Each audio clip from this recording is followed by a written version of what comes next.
This is Signature Morning on Signature TV, and we're still on River State Conundrum.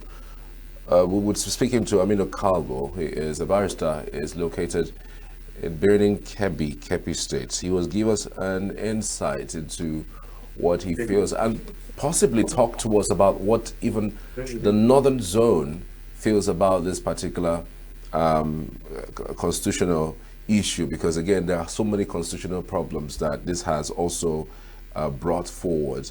Let's welcome Barrister Aminu Kalgo. He's a legal practitioner. Good to have you. Good morning. Thank you for joining us. Good morning. My pleasure to be here.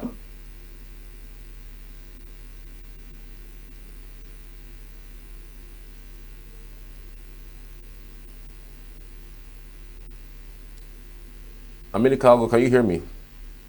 Yes, I can hear you. My pleasure to be on the program. I don't know how you received the news of this development. Can you speak to how you received the news and what your first reaction was and what you think are the implications of what the president did a few days ago? Well, I was not different from the larger public in the nation.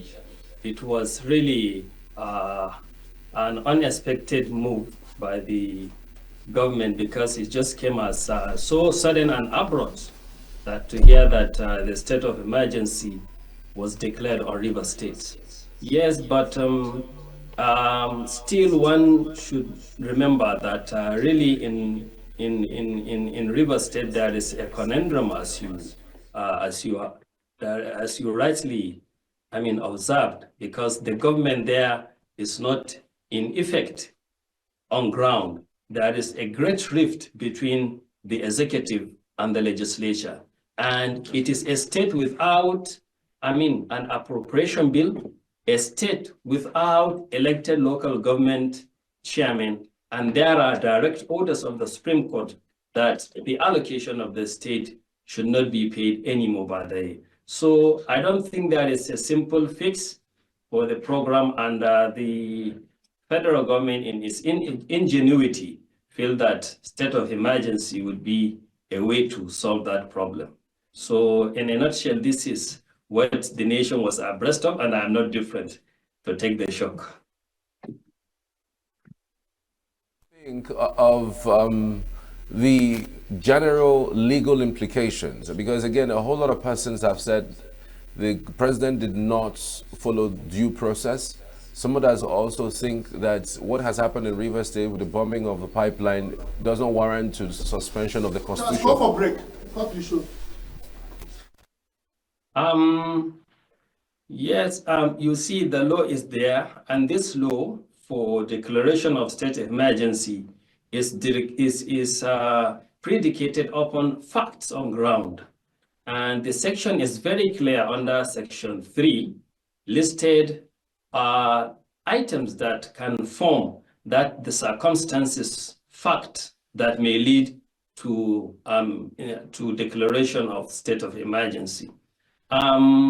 Yes, these are where there is disruption in public order and safety is one of the reasons that state of emergency could be declared. But at the same time, if you look at subsection D of sub 3, it can be also where there is an imminent threat of danger. So to avert such danger, state of emergency could also be proclaimed. So the difference that the various legal commentators are having is not regarding about the procedural, mostly not about the procedure, but rather the assessment of the fact. Which fact warrants the proclamation of what? Of this state of emergency? And well, I have seen several opinions, particularly the MBA too was of the opinion that there is no situation on ground to warrant that. But in my humble opinion, really River State is in a quagmire, because when you have a state without, the allocation from FAC, which normally is the lifeline of the states regarding everything of that states, regarding its health, its education, all, there's a direct order of the Supreme Court that it should be halted until and unless there is what? A proper appropriation bill. And the parties there, the governor and the are not willing. They have failed to consider the best interests of their citizens to come and have that appropriation bill running, and also to have elected local government chairmen, so that these monies that are due to River State will keep on following. So I think that is a threat. It's a great threat to peace, because that state cannot continue when the allocation is not there from the federal government. And also federal government, it's two choices that now are for the federal government and opted to this, because what we are agitating, people are commenting, if that allocation is not going to the River State, it will also generate a lot of issues. So in my opinion, humble opinion, I believe that Section 305 sub 3D has a clear statement where the federal government can have reason to declare this state of emergency. And for reference, I will want to read what it said. It says, it can be proclaimed where there is a clear and present danger of an actual breakdown of public order and public safety in the Federation or any part thereof, requiring extraordinary measures to avert such danger, requiring extraordinary measures to avert that danger. And now, since the executive and the legislature cannot see eye to eye to pass even the appropriation bill, and cannot see eye to eye to even set the election of the local governments in motion, where there is already a judgment of the Supreme Court that said no allocations of local government will go to them unless there are elected officials. So to me, in my humble opinion, I believe this could be a very good ground for doing it. I know that a lot will have, but when you look at it, it's not an easy thing for just the government to continue when you don't have an operational government on the ground.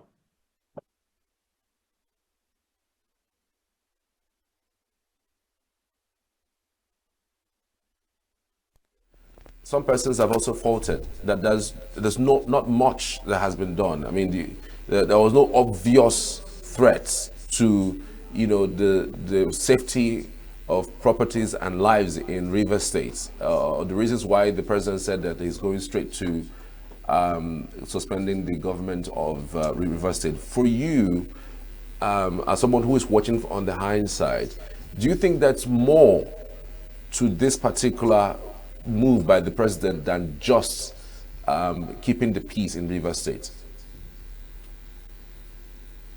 The president is apart from being our president, is a political leader, and you all know that politics is about allegiances, and by nature, they are again the rules of engagement of politicians is about loyalty, and also is partisan. So definitely the president, when you look at it, he would have his own way of looking at things when you want to consider those partisan effects. But I think what we need to consider is what are the effects, the major effects, because politicians will have their own way in trying to play by the rules of engagement of their profession.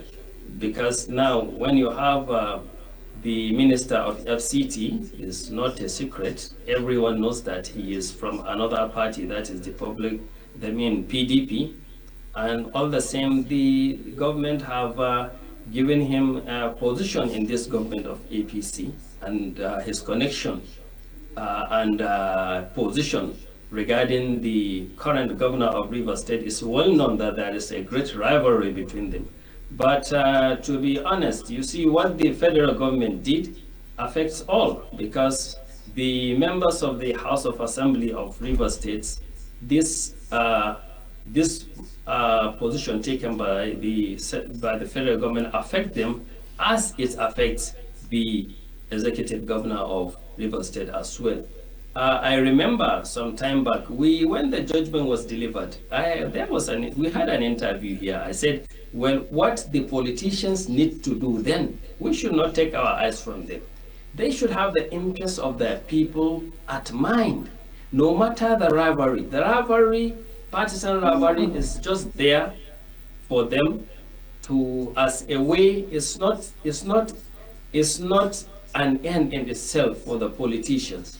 It is just a means to an end. Because when the politicians are there, they are there to serve and get to get their people the betterment of life and what have you. So, but they become blinded if now they have succumbed and they were able to broker a deal and have an appropriation bill already and have an election coming. Nothing will stop them from continuing with their partisan rivalry, which will always be there. So to me, I think we should not underlook the effect that cutting off the lifeline of a state can cause in a particular state, because a lot of agitations may rise up. And when, maintaining schools, maintaining hospitals and what have you has started to become an issue, then definitely public safety and public order would be disrupted. Right. What for you is a general feeling of the North regarding this development? We understand that today the National Assembly would either approve what the president did or not approve it. And largely because of the fact that the North has the numbers, they might decide not to, accede to what the president did. Do you think the North, would support what the president has done through their representatives in the National Assembly? Do you see that play out, even though APC has the largest number? We've seen from some persons in other quarters who have said that they don't really support. There were divided, opinions in the state House of Assembly across the states in the North and even at the federal level. Do you see the National Assembly ratifying what the president did, or do you see them not approving it? To me, I think it is not a regional thing, because when you look at it, even in the North, you find that there are states that have PDP governors, and there are states that have, APC government. But this is a home call for APC, which is the party of the president. If APC, the president, have done his homework well with their majority, I think with that, the only thing is 2/3 majority is needed, which entails that definitely they will have to venture and have others that are across the other parties and what have you, to ensure that they got the needed votes in both the Senate and the House of Representatives for this, for a resolution giving effect to the declaration already made by the president. And actually, as you pointed out, today is the last day. So I don't think the issue of River State has a direct, a direct reference to the North as a region, because this is something that has to do with another state, not something that affects the North, maybe in its own, ideas or way of life, or anything that have direct bearing to maybe the cultural disposition of the North. So with that, I don't see it as mainly something that the North can have a regional point of view when it comes to that matter. But I think it is something that if allowed, every member will go with his conscience. And if on the other part, allegiance to party is brought to bear, then we will see a vote in the House of Assembly taking the, partisan reflection of the House of the National Assembly. All right. So many persons has also faulted bringing in militarizing the states, and bringing in the sole administrator to run the state. With what we have seen in West Africa these days, where military have taking over some democratic governments. At the last count, we were counting like 4 of them since 2021 up until this moment. I mean, you would think that a country like Nigeria that is also in that sub-region would be careful with, inviting military. Do you think that opening a door to the military in Rivers State would be, one thing that we most likely regret later? Understandably, our neighbors, what had happened had been it has been a concern for Nigeria for a long time. But when you look at the issue in Nigeria now, what we have is an elected government in Rivers State. And these are politicians to the core. And before we start pointing finger to, other sides, who had brought us to the level, these are politicians elected and have electorates. And they are the ones that have stagnated the government for the simple reason of taking their partisan rivalry too far, to the extent that they do not have an appropriation bill to work with, and they are on the brink of not having the lifeline of the state, that is their allocation. So it's good to point fingers, but the politicians have created, particularly in River State, were the ones who have shown, this is a failure, and this failure could only be attributed to the politicians themselves. The self-blame could not just be taken and thrown to, the military or what have you. So that's what brought us here. And by declaration of the state of emergency, I think the president invoked a clear position, a clear provision of the Constitution. So it will be, an injustice to even consider it with where you have a coup d'etat, which you find it operating. No constitution allows for takeover of force. But all the insinuations that this may be an invitation and what have you, well, are we now trying to say that the Constitution have given, contains some things that allow for a procedure that seems to invite, a takeover by the military? So I think with the strength of our democracy in Nigeria, I believe it's well-footed, counting almost since 1999. And with the level of our electorates, I believe Nigeria is going to forge ahead as a political democracy. That said, I know others, there are a lot of legal luminaries, including the Nigerian Bar Association, who interpreted that state of emergency does not warrant appointing a military officer to take over.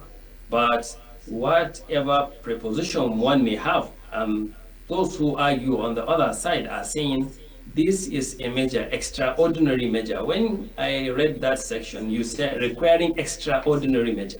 So extraordinary measure to put things back may necessitate having a military administrator. That is the argument on the other side. So what I envisage, if by the end of today, maybe the federal government got its way, within the 6 months, I believe the Rivers State will have an appropriation bill. And even before the appropriation bill, the federal government will have reason to release the monthly allocations for running of the affairs of River State. And also, maybe within the 6 months, proper arrangement for election for the local government can be assigned. I believe this may send signal also to the politicians that such things may not happen in Nigeria again, seeing the danger it poses of having a state of emergency. So, do you think this can be challenged in the Nigerian courts? Do you think somebody like Fubara or even the State House of Assembly members can challenge these processes or these actions that the president has taken in court? Absolutely. We are a democracy. Whoever is aggrieved, the Nigerian courts are there for him to see how it goes. Definitely, the opportunity to approach our courts in a democracy is guaranteed. So absolutely. Okay, so going forward, what do you envisage that will play out in the coming days or in the coming months? Because we also understand that the declaration might also be truncated if at the end of the day the two warring parties sheath their sword and they accept to work hand in hand. Do you see that the president would truncate this process before the 6 months that he says initially would elapse?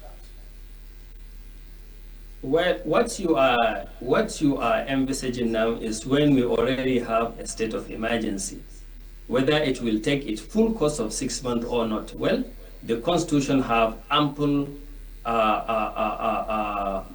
sections that allow it to be truncated without fulfilling even the 6 months. Yes, that is, it can be revoked.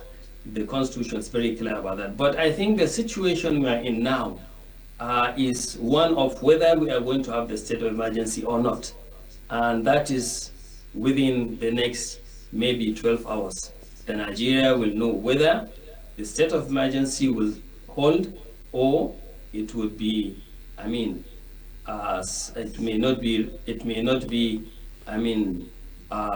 given effect by the National Assembly, which automatically bring us to where we are already before, that there will be then no state of emergency in the country.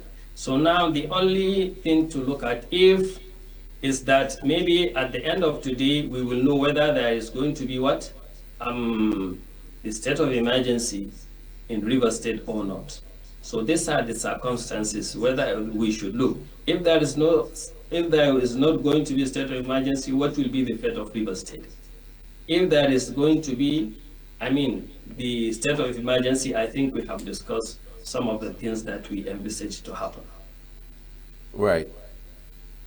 So you mentioned earlier that the North, there's this indifference in the North about what's going on in River State, that it doesn't affect them directly. So maybe it could mean that there's really no effect to anybody in the North. But don't you also think that if the president can take that action on River State, given what has happened, he could also do that to anybody in the North?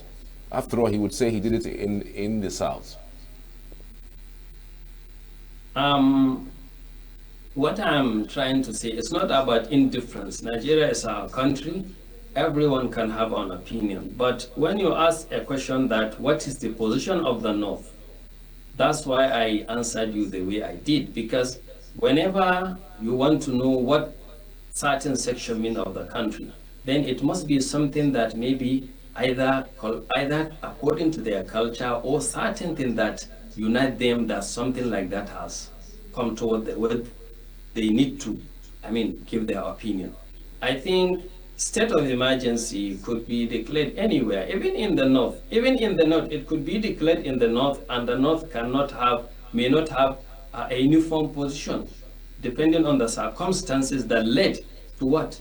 To the declaration of what? Of the state of emergency. If let us have a scenario. Now, if in the North, something like what happened in River State happened, you see, it is a fight between the actual government of the state. Even in the North, if it happens and state of emergency is declared, you may not find a uniting position of the North, because this is something that affect the politicians, not maybe something that need to the, I mean, the natural affinities that unites the North Right. culturally or tribe or what have you. And that's where you find sections in this country or everywhere having a position. All right.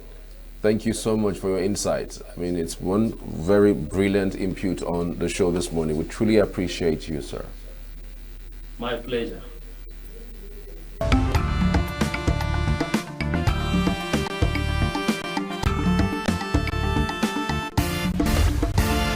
Signature TV, news in your pocket.